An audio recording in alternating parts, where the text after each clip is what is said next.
ডান দিকে আর একটা হলো বাম দিকে।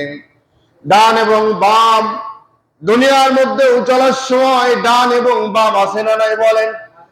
ডান দিকের লোক সুবিধা না বাম দিকের লোক বেশি সুবিধা? ডান হাত দিয়ে ভালো কাজ করেন না বাম হাত দিয়ে ভালো কাজ করেন? আপনি দোকানে চা খাচ্ছেন, দোকানদার প্রচন্ড ব্যস্ত, হঠাৎ করে বাম হাত দিয়ে আপনার চাটা ধরলো, ভাই চাটা নেন। আপনি চা মুখের দিকে তাকিয়ে সহজভাবে গ্রহণ করবেন নাকি বলেন? করবেন? বেয়াদব, আমার মতো মানুষের বাঁ হাত দিয়ে চা দাও, এটাও হাত এটাও হাত, সমস্যাটা কোথায়? কিন্তু সমস্যা আছে না নাই বলেন? আছে। আল্লাহ রাব্বুল আলামিন ডান এবং বাম দুইটা গ্রুপ যখন হয়ে যাবে, ডান পক্ষ এবং বাম পক্ষ, দুনিয়ায় যেমন মাইন্ডে বেঁধে যেত, বাম হাত দিয়ে আমাকে চা দিল কেন, বাম হাত দিয়ে এই সালাম দিল কেন, বাম হাত দিয়ে আমাকে এই কাজ করলো কেন?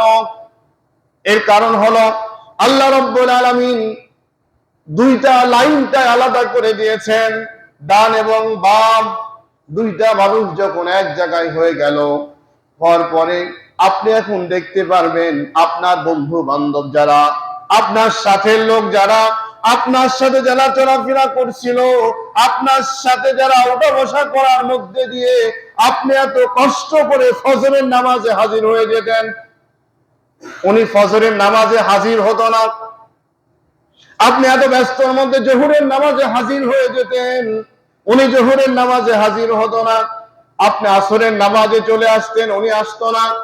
আপনি মাগরিব পড়তেন, এশা পড়তেন, উনি কোনো নামাজ পড়তো না। আপনার মতো আপনি সমস্ত কার্যক্রম চালিয়ে যেতেন, এর মধ্যে দিয়ে আল্লাহর ইবাদতটাও বাদ দিতেন না। আছে না বলেন? এত ব্যস্ত, চাকরি, ব্যবসা, মানুষের কাজ করা, রিক্সা চালানো, ভ্যান চালানো, কুলি মজুর ইত্যাদি সব কাজের মধ্যে দিয়েও যারা আল্লাহর খাঁটি গোলাম, ডান পক্ষে যারা চলতে চায়, তারা কোন সময়ের জন্য সওয়াব থেকে দূরে সরে যায় না। ঠিক না বলেন? প্রচন্ড গরম, ঘাম ঝরছে, হাত দিয়ে ঘাম ফেলছে, আর ভালো কিছু দেখার সাথে সাথেই বলছে আলহামদুলিল্লাহ। আছে না নাই বলেন? আর এসির মধ্যে বসে আছে, ঢুকার পরে অফিসের মধ্যে গিয়ে যদি বলা যায় ভাই কেমন আছেন, কয় খুব বেশি ভালো না। কে ভাই? বলে ব্যবসা বাণিজ্য কিচ্ছু নাই, এই খালি খালি আসা যাওয়ার মধ্যে কিচ্ছু নাই। বলি কিনা বলেন? এর মধ্যে কি আল্লাহ সন্তুষ্ট হলো বলেন? হলো না।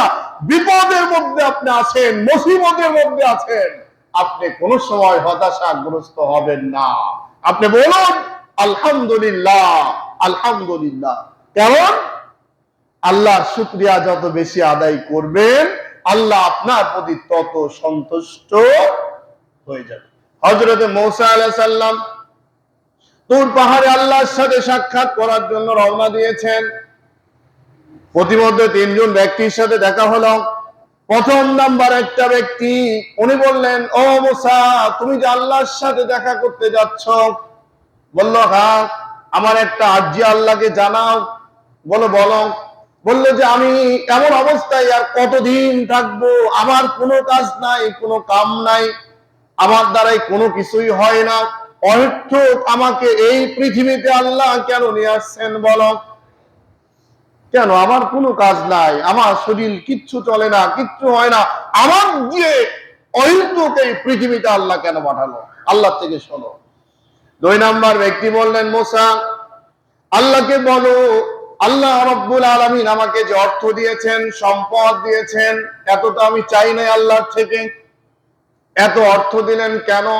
হিসাব নিকাশ করতে আমার সময় চলে যায়, এত মাল সামানা টেনে নিয়ে যাওয়া আমার দ্বারাই কঠিন হয়ে যায়, আমি এগুলো চাই না। আল্লাহকে তুমি বলো কি কাজ করলে আমার এগুলা সব বিলিয়ে দেব, শেষ হয়ে যাবে, কমে যাবে মাল, বলো। তিন নাম্বার আর একটা লোক বললেন, মূসা, তুমি নাকি আল্লাহর কাছে যাচ্ছ, তুমি আমার একটা আরজি জানাই গো মূসা। তুমি দেখো আমার চাইতে হতভাগ্য মনে হয় আর কেউ পৃথিবীতে নাই। সব আরজি গুলা হযরতে মূসা আলাইহিস সালাম আল্লাহ রাব্বুল আলামিনের সাথে মত বিনিময় শেষে বললেন, রব্বুল আলামিন আমাকে এই প্রশ্নগুলা করেছেন, আমাকে বলুন এর জবাবটা কি? আল্লাহ রাব্বুল আলামিন বললেন, মূসা, প্রথম নাম্বার যেই লোকটি তোমাকে প্রশ্ন করেছিল, আমি রব্বুল আলামিন জাহান্নামের মধ্যে একটা ছিদ্র রয়েছে, ওই ছিদ্রটা বন্ধ করার জন্য আমার ওই লোকটিকে প্রয়োজন, সেই কারণে আমি তাকে দুনিয়ার মধ্যে পাঠিয়ে দিয়েছি। দুই নাম্বার হলো, যেই লোকটি হলো এই অর্থগুলা পেয়েছে, এই অর্থগুলা যখন শুকরিয়া আদায় না করবে, প্রশংসা না করবে, আমি রব্বুল আলামিন তার থেকে অর্থগুলা সব ছিনিয়ে নিয়ে নেব। তিন নাম্বার হলো, যেই লোকটি তার আকুল আবেদন জানিয়েছিল, আল্লাহ রাব্বুল আলামিন বললেন, ও মুসা, ওই লোকটি নিজে আমার সাথে প্রতারণা করার কারণে, আমার নাফরমানি করার কারণে তার অবস্থা এমন হলো। লোকটি যখন শুনলো, শোনার পরে বলল, আলহামদুলিল্লাহ, আল্লাহ আমাকে অহেতুক সৃষ্টি করেন নাই, কোনো না কোনো কাজের জন্য আল্লাহ আমাকে সৃষ্টি করেছে। তাহলে ওই লোকটা সন্তুষ্ট হওয়ার কারণে আল্লাহ রাব্বুল আলামিন তারপরে সন্তুষ্ট হয়ে গেলেন, রাজি হয়ে গেলেন। রাজি হওয়ার পরে আল্লাহ রাব্বুল আলামিন বললেন, আমার ওই মাহবুব বান্দার জন্য আমি সেই কাজটা বন্ধ করে দিয়ে দিলাম। সুবহানাল্লাহ। যেই লোকটি মাল এত পরিমাণ, বললেন যে আমার এত, এই করব সেই করব, কিভাবে?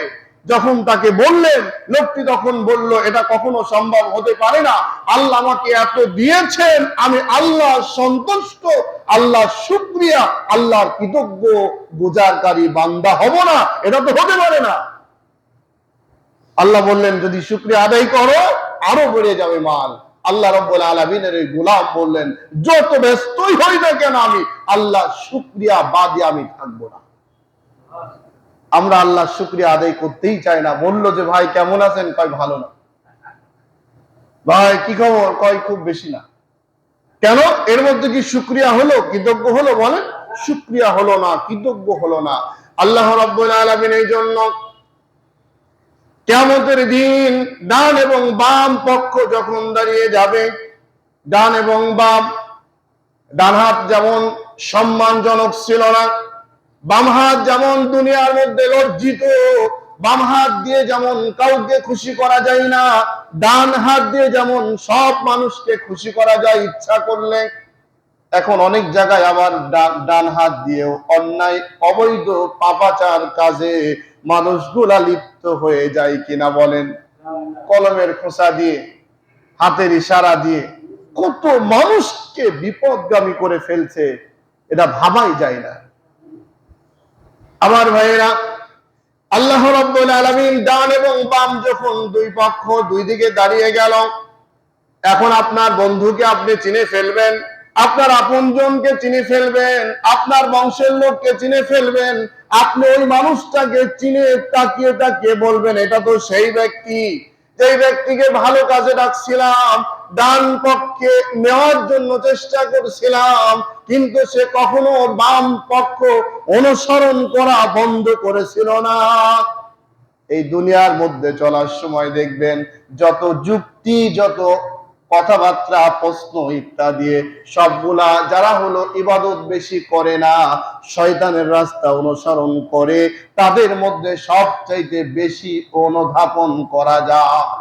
সবচেয়ে বেশি জুম্মার নামাজে যাওনি কেন? কয় ভালো লাগে না। কেন? কয় এত কথা শুনতে ভালো লাগে না। কি বলো? জুম্মায় গেলেই এই শুরু যদি করে হুজুররা শেষই করতে চায় না। এমন লোক আছে না নাই বলেন? জানা যায় সুযোগ পেয়েছে আজ, আর সার্ভিনার মাই, জানা যায় এমন কিছু শুরু করলো, মাটি দিবে এসে, তাও কি শান্তি আছে বলো? এমন লোক আছে না নাই বলেন? কোরআনের যত আলোচনা শুনবেন তত সওয়াব আছে না নাই? যত গল্প করবেন, যত তামাশা করবেন, তত বিপদগ্রস্ত হয়ে যাবেন।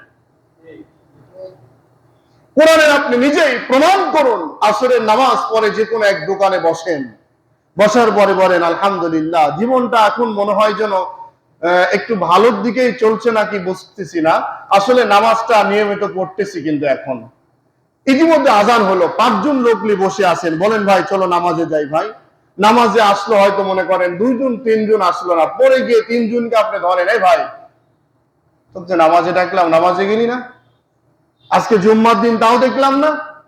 উনি দেখবেন 1 দিন 2 দিন 3 দিন পরে আপনার কথার জবাব এখন তো সাথে সাথেই দিয়ে দিই আমরা। দেখবেন ও কত দেখলাম, 2 দিনের মুসল্লি, উনি নামাজি, তোমার সম্পর্কে আমি জানি না, না কত নামাজি ইত্যাদি। আপনাকে দেখবেন ওই জায়গায় আপনি চাইলেন ভালো, আপনার সেই ভালোটা গ্রহণ না করে উনার রাস্তায় অটল থেকে উনি বলবেন আমার ইমানটা কিন্তু দুর্বল মনে করো না, ইমান মজবুত আছে। কি বলো, ইমান মজবুত আছে, আছে না নাই বলেন? এরকম লোক আল্লাহ রাব্বুল আলামিন যে বিষয়টা আপনাদের বোঝাতে চাচ্ছিলাম, সওয়াব কি হবে দেখুন। এখন ডান এবং বাম পক্ষ দাঁড়িয়ে গেল, ডান দিকের লোকেরা বাম দিকের লোকে প্রশ্ন করবে, আর বাম পক্ষের লোকেরা ডান পক্ষের লোককে প্রশ্ন করবে। তারা বলবে মা সালাকাকুম ফি সাকর, ও বাম পক্ষের লোকেরা তোমরা আজকে এই অবস্থার মধ্যে কেন আছো? তোমরা দুনিয়ায় একসাথে চলাফেরা করেছিলাম, একই সাথে ওঠা বসা করেছিলাম, ব্যবসা বাণিজ্য চাকরি, হোটেলে খাওয়া, চাষটলে খাওয়া, দোকানে খাওয়া, বিভিন্ন জায়গায় একই কায়দায় চলতাম। কিন্তু আজকে তোমরা এই কঠিন দিনের মধ্যে কেন? একদিকে মাথার উপরে সূর্য তাপ দিচ্ছে, অপরদিকে পায়ের নিচে মাটি পুড়ে তামা হয়ে আছে। এই উত্তপ্ত গরম, এই কষ্টের মধ্যে তোমরা কেন আছো বলো? অটোভাবে মুখ দিয়ে বলে ফেলবে তারা, অটোমেটিক ভাবে মুখ দিয়ে বের হয়ে যাবে তাদের। তারা বলবে ক্বালু লাম নাকু মিনাল মুসাল্লিন, দুনিয়ায় যাওয়ার পরে তোমরা নামাজ পড়তে যাইতে, তোমরা ভালো ভালো কাজ করতে, আমরা তো ভালো কাজ করতাম না, নামাজে যেতাম না, আমরা ইচ্ছা মতো খেয়াল খুশি মতো চলাফেরা করছি। চলাফেরা করার কারণেই আজকে মুসল্লি না হওয়ার কারণে সর্বপ্রথম আমাদের এই জুলুম, নির্যাতন, এই কষ্টের মধ্যে আমরা আছি। তাহলে সর্বপ্রথম ওই জায়গায় যে প্রশ্নের জবাব হবে তার নাম হলো ক্বালু লাম নাকু মিনাল মুসাল্লিন, মুসল্লি না থাকার কারণেই আজকে আমাদের এই অবস্থা হচ্ছে। তাহলে মুসল্লি আমরা হতে পেরে আমাদের জীবনটা আসলে ভালোর দিকে না খারাপের দিকে বলেন? ভালো দিকে না বলেন? এটাকে আমরা ভুল করছি বলেন? ভুল করি নাই, কিন্তু ভুল করছি তাদের চোখে। এই বয়সে দাড়ি রাখার কথা ছিল না, এই বয়সে পাঞ্জাবি পরার কথা ছিল না, এই বয়সে মসজিদে তাসবিহ করার কথা ছিল না, এই বয়সে 5 ওয়াক্ত নামাজ তাহাজ্জুদ পড়ার কথা এটা ছিল না। এই বয়সে খাও দাও ফুর্তি করো আর দুনিয়ার লোভ লালসার মধ্যে ঘোরাফেরা করো। চোখের সামনে যে সমস্ত মানুষগুলা মদের আড্ডায় বসে, মদের বোতল নিয়ে বসে মদ খায়, এখনো অনেক মানুষ আছে না নাই বলেন? দেখলে কষ্ট হয় কিনা বলেন? আরে লোকটার বাপ নামাজ পড়তো রে, অথবা লোকটার বাপ কত কষ্ট করে টাকা পয়সা গুছাই থুয়ে গেল, এই লোকটা নামাজ পড়ে না, মদ খায় এখন, এরকম বলি কিনা বলেন? অন্যায় কাজ, খারাপ কাজ যেটা, সেটা সকল সময়ের জন্য ওর বিবেকের কাজ প্রশ্ন হয়, প্রশ্ন জাগে, এই কাজটা ভালো না। মনে করুন চাষ চলে গিয়ে 4 কাপটা নিয়ে আপনি ঘুরছেন, এই 4 কাপটা হাতে করে আপনি, কেউ ইমার্জেন্সি যদি আপনাকে ডাকে, ভাই একটু কথা আছে আসেন, আপনি 4 কাপটা নিয়ে যেতে পারবেন কিনা বলেন? পারবেন না বলেন? কেন পারবেন? এটা হলো বৈধ খাদ্য। এখন যদি ওইভাবে কেউ ডাকে আপনাকে, মদের বোতলটা বা গিলাসটা নিয়ে আপনি কি যেতে পারবেন? পারবেন না। কেন? চার চাইতে মদের দাম কম না বেশি? বেশি না বলেন? যদি বা খাই নাই, অনেক বেশি। আল্লাহ যেন আমাদের ওখান থেকে হেফাজত করে, বলেন আমিন। জীবনে খাননি, আফসোস করা দরকার নেই। মদ খাইনি, আলহামদুলিল্লাহ। অবৈধ কাজে যাইনি, আলহামদুলিল্লাহ। খারাপ কাজ করেননি, আলহামদুলিল্লাহ। আপনার দিয়ে আল্লাহ ওটা করার নাই। আর যারা করছে তাদের চোখের সামনে সানগ্লাস পড়ছে, তারা এই সানগ্লাস পরার কারণে তাদের চোখের সামনে শুধু কালো মেঘ ছাড়া আলোর রাস্তা খুঁজে পাচ্ছে না। বিবেকের মধ্যে মোহর মেরে দেওয়া হয়েছে। স্বয়ং কোরআন যদি গুনাহে খাওয়াই দেওয়া হয়, তবুও ওই রাস্তা থেকে ওরা ফিরে আসতে সময় লাগবে, সহজে আসতে পারবে না। এরকম লোক আছে না নাই বলেন? ভাই আরেকটি কথা না বললেই না, ঈশ্বর দিতে অনেক মানুষকে আপনারা ওপেন হার্ট সার্জারি রোগী দেখছেন। আমাদের মুসল্লি ভাইদের মধ্যেও কয়েকজন এরকম ছিল। মানুষের জীবন ওপেন হার্ট সার্জারি যেটাকে বলে, দ্বিতীয় জীবন তিনি পেয়ে গেলেন, দ্বিতীয় জীবন। আচ্ছা, ওপেন হার্ট সার্জারি করার পরে শতকরা খুব কম লোকই বাঁচে, ঠিক না বলেন? এটা কঠিন একটি রোগ, আল্লাহ যেন কাউকে না দেয়, আমরা বলি আমিন। এটা খুব কষ্ট। আচ্ছা, এই ওপেন হার্ট সার্জারি করে আসলেন, আসার পরে তার কি জীবনটা নতুন ভাবে আল্লাহ দান করলেন না? নতুন ভাবে দান করলেন, নতুন জীবন পেলেন। এই নতুন জীবন পাওয়ার পরে সবাই সুস্থ বুদ্ধিজীবী বুদ্ধিমান একটি লোক, এখন মনে করুন ওনার দ্বারাই পিছনে যে অপরাধ অন্যায় যে সমস্ত অবৈধ কার্যক্রম গোরা করছিল উনি কিন্তু সব বুঝে জানে দেখে, এখন আসার পরে তার নতুন জীবন দিয়ে আল্লাহর কিছু ভালো ভালো কাজ করার দরকার ছিল কিনা? ছিল না বলেন? ছিল। কিন্তু আমরা চোখে কিন্তু দেখতে পাচ্ছি অনেককেই ওপেন হার্ট সার্জারি করার লোকেরাও মদের আড্ডায় বসে থাকে, মদ খায়, অন্যায় পথে চলে, নামাজ পড়ে না, আল্লাহর নাফরমানি করে, এমন ঈশ্বরদীর মধ্যে দুই একজন আছে না নাই বলেন? আবার মনে করেন না যে আপনাদের মধ্যে কেউ থাকলে আপনাকে খুশি খুশি বের করছি, তা না। এমন লোক অসংখ্য রয়েছে। কেন? এই বিবেকটার মধ্যে উদয় হচ্ছে না যে আমার আল্লাহ আমাকে হেফাজত করছেন, সুস্থ করেছেন, ভালো রেখেছেন। আল্লাহ আমাকে সুস্থতা করার কারণে বাকি জীবনটা আল্লাহর নিয়ামত যতদিন পর্যন্ত আমি খাবো, আল্লাহ শুকরিয়া বাদে আর কারো শুকরিয়া আদায় করব না, ঠিক না বলেন? এই সিদ্ধান্ত হওয়া দরকার ছিল। আমার ভাইয়েরা, এই কিয়ামতের ময়দান যখন শুরু হয়ে গেল, ডান দিকের লোকেরা আনন্দের মধ্যে বসে আছে, কারণ হলো মাথার উপরে একটা মেঘ জমা হয়েছে, প্রচন্ড রোদ। রোদের মধ্যে যখন আমরা বেরিয়ে যাই, বের হওয়ার সময় একটা ছাতা নিয়ে বের হই। ছাতা নিয়ে যখন আপনি রোদের মধ্যে যাচ্ছেন, একটু যখন বাতাস উদয় হয়, বাতাস ছাতা মাথায় দিয়ে বাতাসটা যখন শরীরের মধ্যে লাগে, এই বাতাসটার মধ্যে ভিতরে একটা শান্তি আছে না নাই? আছে না বলেন? উপরে প্রচন্ড রোদ, কিন্তু মাথার উপরে ছাতা, এর মধ্যে আল্লাহ দিয়েছেন একটু বাতাস, কলিজা ঠান্ডা হয়ে যায়। আর যদি গরমের মধ্যে কোনো গাছের নিচে বসে যদি বাতাস শুরু হয়, এখন বসা মাত্র চোখে অটোভাবে ঘুম চলে আসে কিনা বলেন? কেন? কলিজা ঠান্ডা হয়ে যায়। এই কলিজা ঠান্ডা হয়ে যায়। এরা হলো আপনাদের মতো যারা নামাজি দিনদার, সত্যি আল্লাহর জন্য যারা প্রেম শুরু করেছেন, আল্লাহর জন্য ইবাদত শুরু করেছেন, কিয়ামতের মাঠে ডান পক্ষদের জন্য আল্লাহ রাব্বুল আলামিন মাথার উপরে ছায়া দিয়ে দিবেন। সুবহানাল্লাহ। পায়ের নিচে যে তামা থাকবে না, এটা ঠান্ডা হয়ে যাবে। একদিকে ঠান্ডা, অপর দিকে মাথার উপরে ছাতা, এরপরে মৃদু মৃদু বাতাস, কলিজা শীতল হয়ে যাবে, ঠান্ডা হয়ে যাবে। আপনি আরামে সেখানে কতটুক সময় বসে আছেন টেরই পাবেন না। সুবহানাল্লাহ। আর যারা বাম পক্ষের লোক, শরীরের ঘাম গুলা বের হতে হতে উত্তপ্ত গরম, উপরে তাপ নিচে তাপ, মগজ গুলা টকবক টকবক করে ফুটতে থাকবে। এমন ভাবে কেউ হাঁটু পর্যন্ত, বুক পর্যন্ত, কেউ সাঁতার কাটবে, কেউ গলা নিঃশ্বাস বন্ধ হয়ে যাবে, এর মধ্যে হাবুডুবু খাইতে থাকবে, কোনো উপায় থাকবে না। তারা চুস করে আপনাকে দেখার পরে বলবে, ভাই যদি আমাকে এক গিলাস ঠান্ডা পানির ব্যবস্থা করে দিতে, অথবা পানি পানি করে যখন চিৎকার দিবে, এই বিভীষিকাময় অবস্থায় আর শরীর বাঁচছে না, একটু পানি দাও, পানি। আল্লাহ রাব্বুল আলামিন ফেরেশতাদের বলবেন, এই বান্দাকে পানির ব্যবস্থা করো, পানি খাওয়াও। কি পানি খাওয়ানো হবে?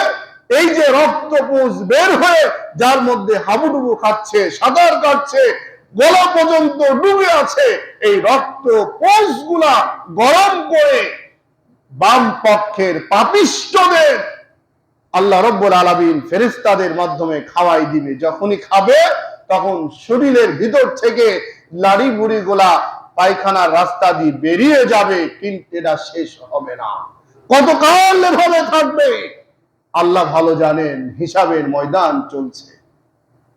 এই সময়টাই বেশি ভালো না আরামদায়ক ভাবে মৃদু মৃদু বাতাসে দাঁড়িয়ে আছেন, এইটাই বেশি ভালো? কোনটা বলেন? আমরা ভালো বুঝি না বলেন?